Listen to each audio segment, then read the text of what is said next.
Welcome friends. आज मैं यूडब्ल्यूआईसीएल का एग्ज़ाम देने गया था। मेरा मॉर्निंग शिफ्ट में था सुबह 8 बजे। मैं एग्ज़ाम एनालिसिस कर रहा हूँ। पहले रीजनिंग से स्टार्ट करता हूँ, जिसमें कि सिलॉग था। वो 5 कंक्लूजन वाला, जिसमें कि 5 ऑप्शन दिया रहता है, 5 कंक्लूजन दिया रहता है और ये डेफिनेटली ट्रू पूछ रहा था। उसका दूसरा क्वेश्चन था इनइक्वालिटीज़ का।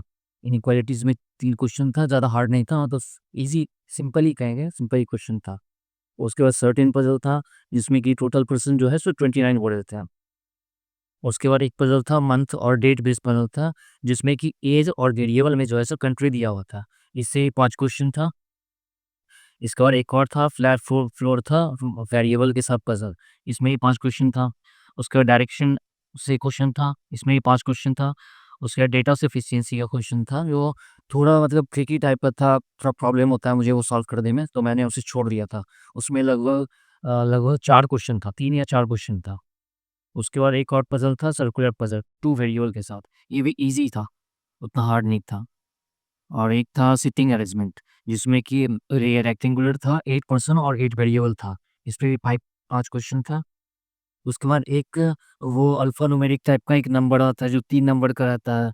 जैसे 2, 5, 6 रहता है, 5, 3, 9 रहता है। इस टाइप से इस फर्स्ट से इसको ऐड करने पे, उसके बाद कोई और नंबर से इसको ऐड करने पे, जो माइनस करने पे, ऐसा इस टाइप का जो क्वेश्चन रहता है, उस टाइप का इसमें क्वेश्चन पूछा हुआ था। उसके बाद था पेयर फॉर्मेशन, ये भी 1 नंबर का था। उसका मीनिंगफुल वर्ड था स्विट्ज़रलैंड। इसमें एक ये वर्ड बन रहा था डिड्स। ये ये मैंने छोड़ दिया था, पता नहीं मुझे समझ में नहीं आ रहा था क्या करना है, इसका कोई वर्ड मिल नहीं रहा था, लेकिन मैंने इसे छोड़ दिया था। अब आते हैं मैथ्स पे। ये मैंने पहले ही लिख के रख लिया था, क्योंकि मैं सोच रहा था कि अगर मतलब रिकॉर्डिंग के टाइम में लिखूँगा तो फिर कहीं भूल जाऊँ, इस वजह से मैंने पहले ही लिख दिया था। इसमें मैथ में एक रॉन्ग नंबर सीरीज़ था, जो 5 क्वेश्चन था, ईज़ी था, उतना हार्ड भी नहीं था। उसके बाद अप्रॉक्सिमेशन बिल्कुल ईज़ी, क्वाड्रेटिक भी ईज़ी था। उसके बाद एक डेटा इंटरप्रिटेशन था पाई और टेबल का, उसमें भी 6 क्वेश्चन था, ये भी सॉल्व हो गया।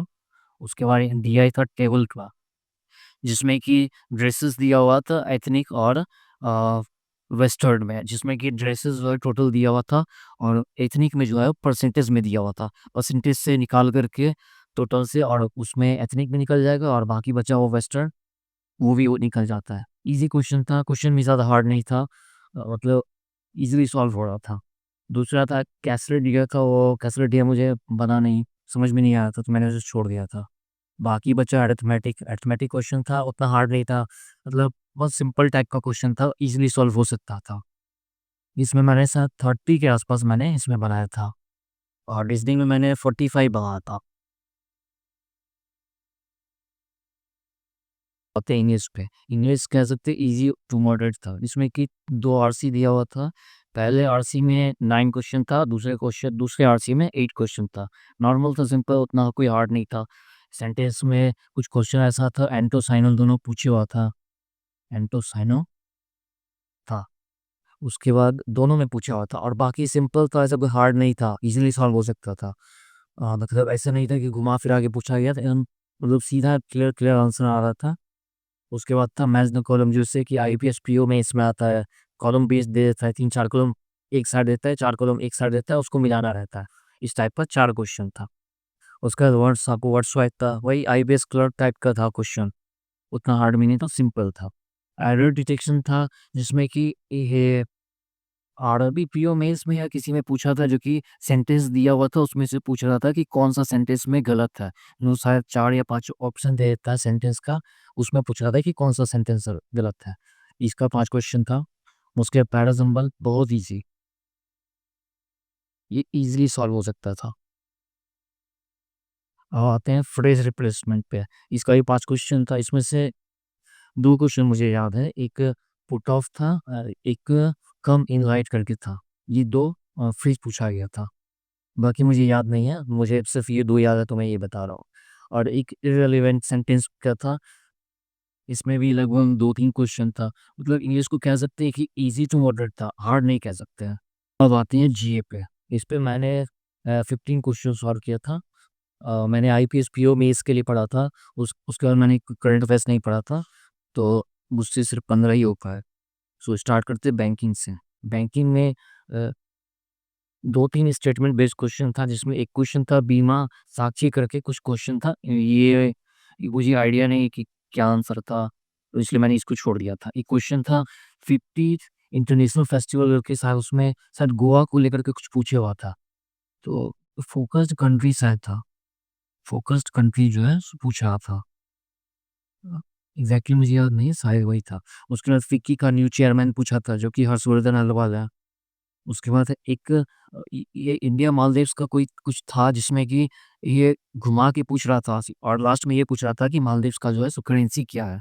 तो ये भी हो गया। उसके बाद एक था रेलवे से रिलेटेड क्वेश्चन जिसमें कि टिकट एडवांस बुकिंग का ड्यूरेशन पूछ रहा था, मतलब अभी उसका टाइम चेंज किया गया है। तो पीरियड पूछ रहा था कि कितने टाइम के लिए किया गया है, तो उसका आंसर था 2 मंथ। कमेंट में आप लोग बताइए कि इसका आंसर सही है या नहीं। एक आरबीआई का जीडीपी टारगेट पूछ रहा था जो शायद 6.6 था शायद। 7.2 से 6.6 चेंज हो गया था। और एक था चिली का प्रेसिडेंट, ये मुझे नहीं आ रहा था तो ये मैंने छोड़ दिया था। एक था वन सन वन वर्ल्ड और वन ग्रिड करके। ये सर इंटरनेशनल सोलर अलायंस की तरफ से ऐसा कुछ क्वेश्चन था, मुझे याद नहीं है। और ये भी मैंने छोड़ दिया था, ये मुझसे नहीं बना था। एक ब्लू स्क्वायर लोगो करके था जो कि ट्विटर से रिलेट करके पूछ रहा था। तो उस लोगो का डिज़ाइन पूछ रहा था वो किस चीज़ से रिलेट करता है? तो उसका आंसर मैंने बटरफ्लाई लगाया था। अभी मुझे जीके में सिर्फ़ इतने ही क्वेश्चन याद है। आप लोग कमेंट सेक्शन में बताइएगा और क्या-क्या क्वेश्चन था, मुझे ध्यान में नहीं है। मैंने लगभग 15 क्वेश्चन बनाया था इस जीके में। लोग बताइए आप लोग का टोटल अटेम्प्ट कितना है? मेरा टोटल अटेम्प्ट हो जाता है 120, रीज़निंग में है 45 और मैथ्स में है 30 और इंग्लिश में है 30 और जीए में है 15। आप लोग बताइए आप लोग का अटेम्प्ट कितना गया है? Please do like, share and subscribe. Thank you.